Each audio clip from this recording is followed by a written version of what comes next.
अपने प्यारे अटल बिहारी वाजपेयी जी री सोचा रही बदौलत कुल्लू लाहौल ले लद्दाख रे लोकारी तई ये सुरंगारा तोहफा तुसा सेवी वे मेलू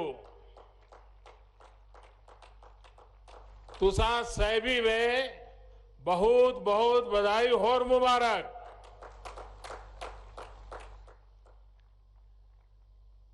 मां हिडम्बा की ऋषि मुनियों की तपोस्थली जहां 18 करोड़ यानी गांव-गांव देवताओं की जीवंत और अनूठी परंपरा है, भी इस दिव्य धरा को मैं प्रणाम करता हूं, नमन करता हूं। और कंचनगंगा, कांचननाग की ये भूमि अभी जयराज जी हमारे मुख्यमंत्री जी वर्णन कर रहे थे पैराग्लाइडिंग के बड़े शौक का। अच्छा तो लगता था उड़ने का, लेकिन जब पूरी कीट उठा करके ऊपर तक ज्यादा पड़ता था तो दम उखड़ जाता था। और एक बार शायद दुनिया में और किसी ने किया होगा कि नहीं मुझे मालूम नहीं, अटल जी मनाली आए थे।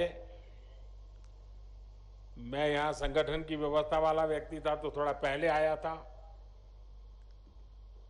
तो हमने एक कार्यक्रम बनाया। 11 पैराग्लाइडर्स पायलट एक साथ मनाली के आसमान में, और जब अटल जी पहुंचे तो सबने पुष्प वर्षा की थी। शायद दुनिया में पैराग्लाइडिंग का ऐसा उपयोग पहले कभी नहीं हुआ होगा, लेकिन जब शाम को मैं अटल जी से मिलने गया तो कह रहे भाई बहुत साहस कर रहे हो, ऐसा क्यों करते हो। लेकिन वो दिन मैंने मनाली के जीवन में भी एक बड़ा सा अवसर बन गया था कि पैराग्लाइडिंग से पुष्प वर्षा करके वाजपेयी जी के स्वागत करने की कल्पना बहुत ही रोचक थी। हिमाचल के मेरे प्यारे भाई बहनों, आप सभी को अटल टनल लोकार्पण की भी आज बहुत बहुत बधाई है। और जैसा मैंने पहले कहा, ये जगह भले आज सभा हो रही है और मैं तो देख रहा हूं सोशल डिस्टेंसिंग का परफेक्ट प्लानिंग हुआ है। दूर दूर तक सब बराबर सोशल डिस्टेंसिंग करके और अपना हाथ भी उठा करके मुझे आज उन सबका भी अभिवादन करने का अवसर मिला है। ये जगह मेरी जानी पहचानी जगह है।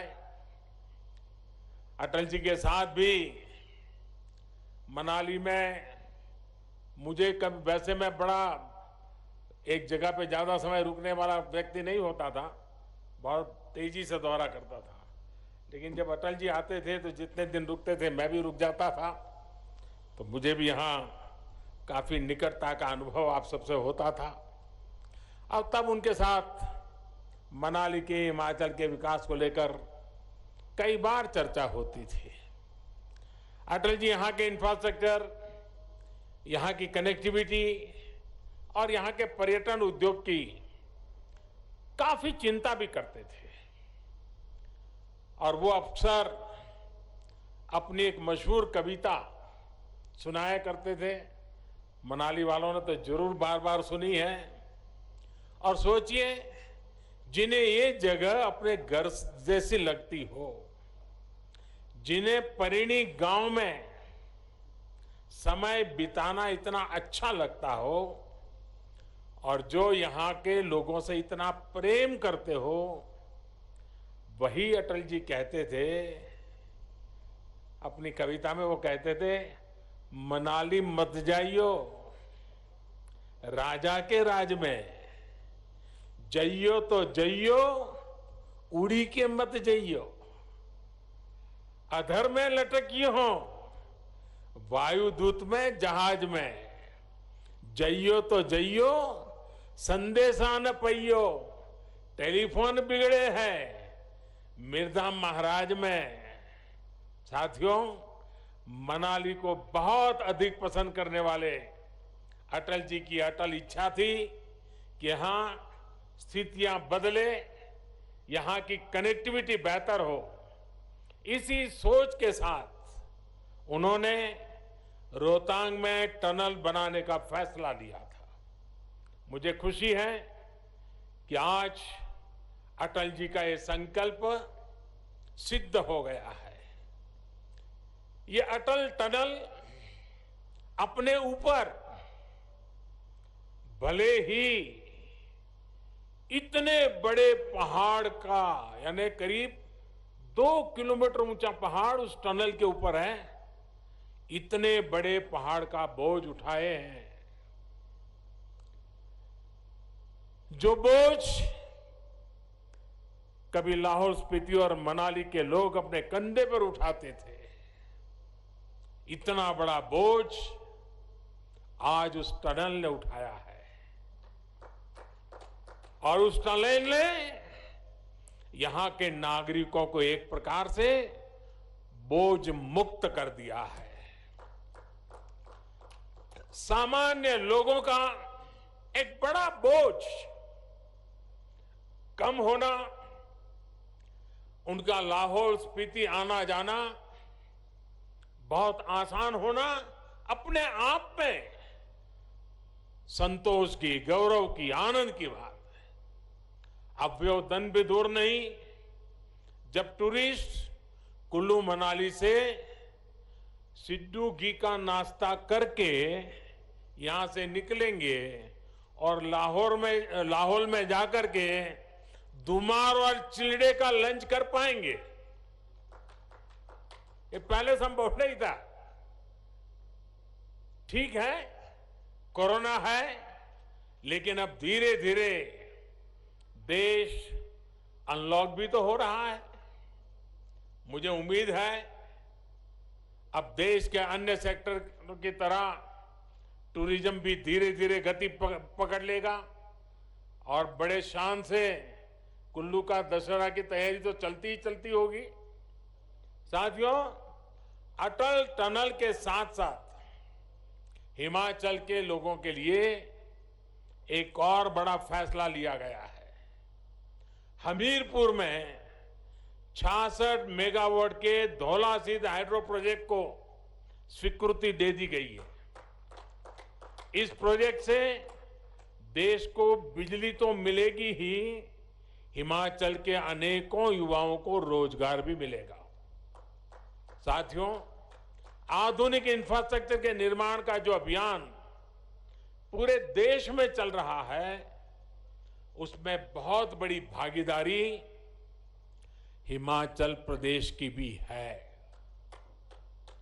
हिमाचल में ग्रामीण सड़कें हो, हाईवे हो, पावर प्रोजेक्ट्स हो, रेल कनेक्टिविटी हो, हवाई कनेक्टिविटी हो, इसके लिए अनेक परियोजनाओं पर तेजी से काम हो रहा है।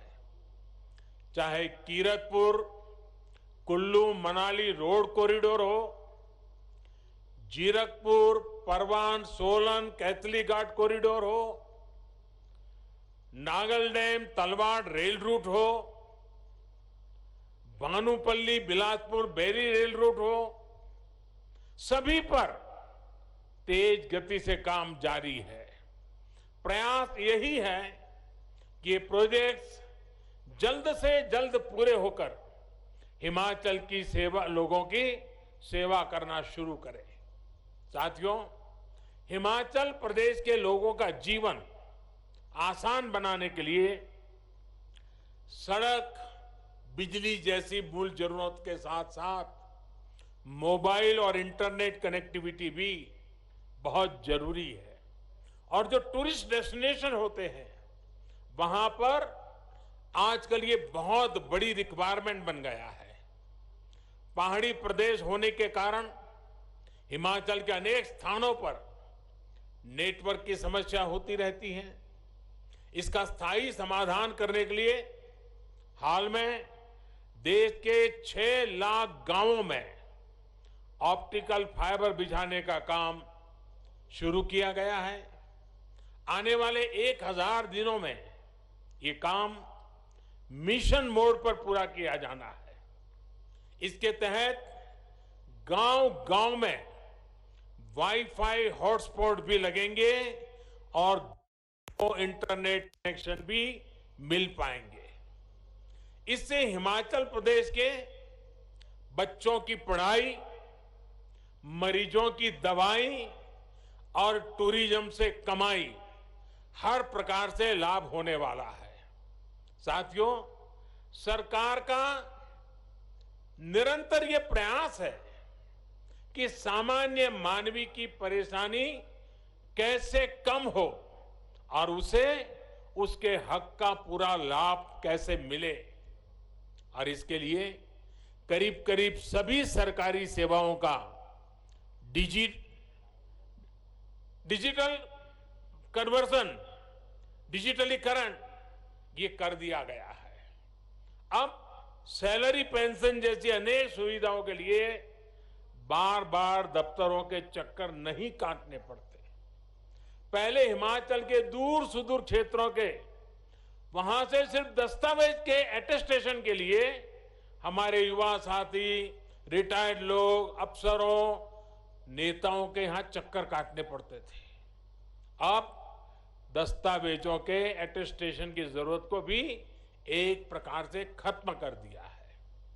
आप याद करिए, पहले बिजली और टेलीफोन के बिल भरने के लिए पूरा दिन लग जाता था।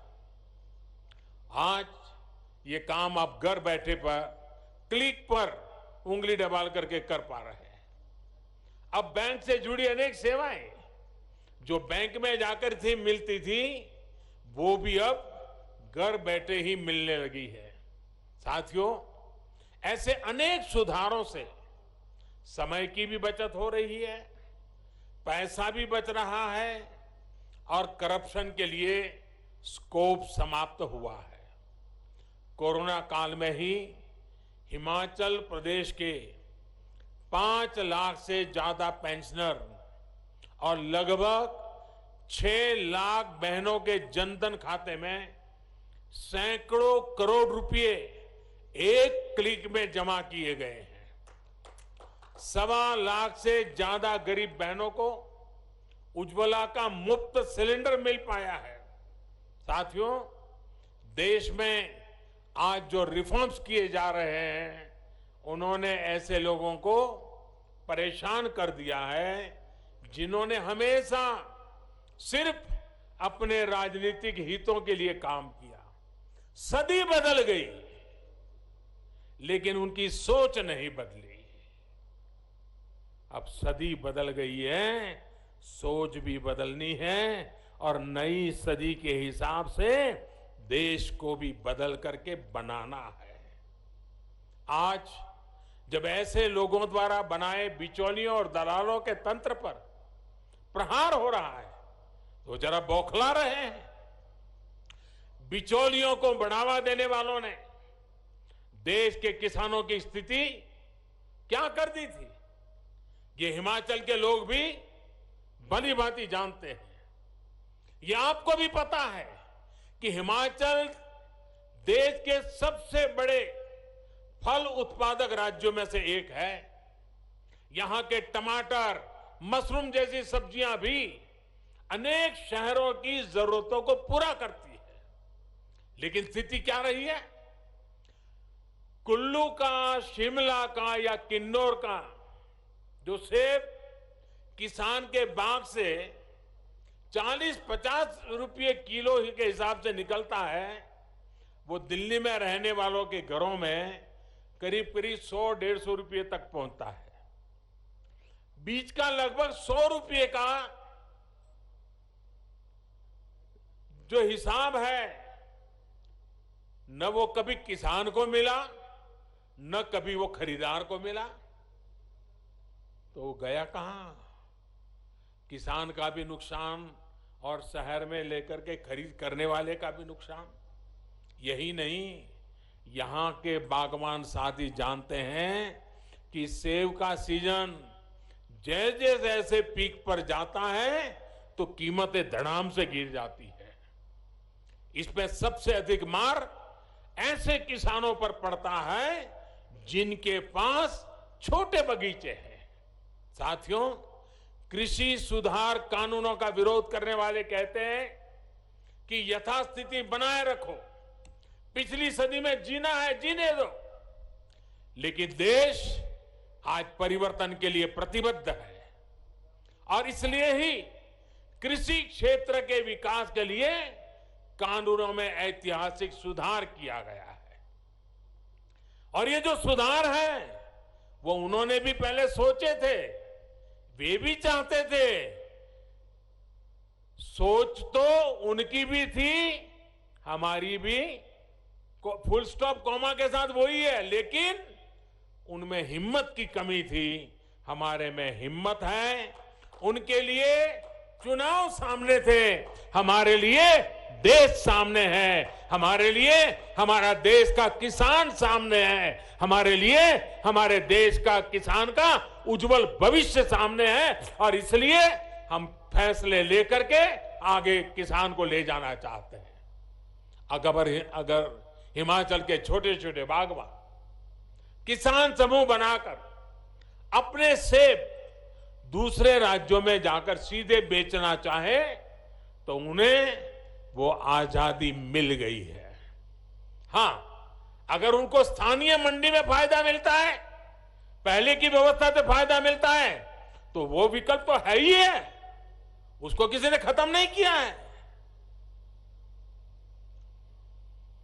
यानी हर प्रकार से किसानों, बागवानों, उन सबको लाभ पहुंचाने के लिए ही ये सुधार किए गए हैं।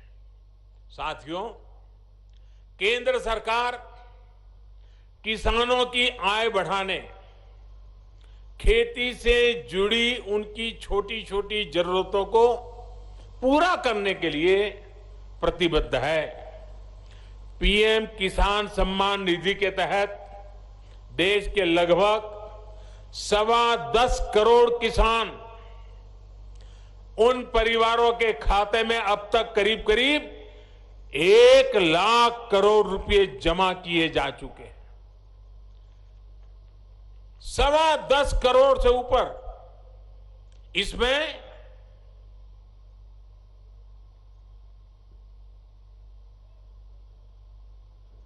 उनको ले जाइए, वहां से बिठा दीजिए, उनको बिठा दीजिए, बिठा दीजिए।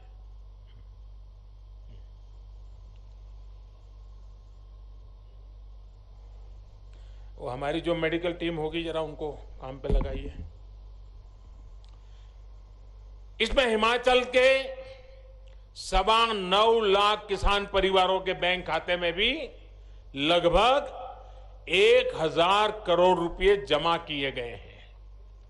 कल्पना कीजिए, अगर पहले की सरकारों के समय 1,000 करोड़ रुपए का कोई पैकेज हिमाचल के लिए घोषित होता तो वो पैसा पता नहीं कहां कहां, किस किस के जेब में पहुंच जाता। उस पर राजनीतिक श्रेय लेने की कितनी कोशिशें होती, लेकिन यहां छोटे किसानों के खाते में ये रुपये चले गए और कोई हो हल्ला नहीं हुआ। साथियों, हाल ही एक और बड़ा रिफॉर्म देश में हमारी श्रम शक्ति को, विशेष तौर पर बहनों और बेटियों को अधिकार देने के लिए किया गया है। हिमाचल की बहनें और बेटियां तो वैसे भी हर क्षेत्र में मुश्किल से मुश्किल काम करने में अग्रणी रहती है, लेकिन नहीं नहीं, उन उस बेटी को ले जाओ भाई, उनको ड्यूटी बाद में करेगी। कोई अफसर जरा, हाँ बेटा आप बेटा वहां बैठो जा करके, आप ड्यूटी की चिंता मत करो। कोई साथ में जाइए, आप साथ में जाइए।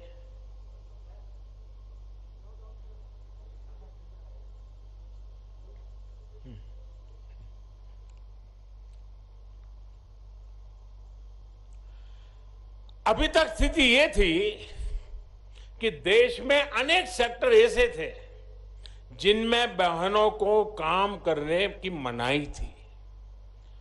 हाल में जो श्रम कानूनों में सुधार किया गया है, उनसे अब महिलाओं को भी वेतन से लेकर काम तक के वो सभी अधिकार दे दिए हैं जो पुरुषों के पास पहले से हैं। साथियों, देश के हर क्षेत्र, हर नागरिक के आत्मविश्वास को जगाने के लिए, आत्मनिर्भर भारत बनाने के लिए सुधारों का सिलसिला लगातार चलता रहेगा। पिछली शताब्दी के नियम कानूनों से अगली शताब्दी में नहीं पहुंच सकते। समाज और व्यवस्थाओं में सार्थक बदलाव के विरोधी जितने भी अपने स्वार्थ की राजनीति कर ले, ये देश रुकने वाला नहीं है। हिमाचल, यहां के हमारे नौजवान, देश के हर युवा के सपने और आकांक्षाएं हमारे लिए सर्वोपरि है। और उसी संभावनाओं को लेकर के हम देश को प्रगति की नई ऊंचाइयों पर ले जाने पर लगे रहते हैं। साथियों, मैं आज फिर एक बार अटल टनल के लिए, और आप कल्पना कर सकते हैं इससे कितना बड़ा बदलाव आने वाला है, कितनी संभावनाओं के दरवाजे खुल गए हैं, उसका जितना फायदा हम उठाएं। मेरी आप सबको बहुत बहुत बधाई है, बहुत बहुत शुभकामनाएं हैं।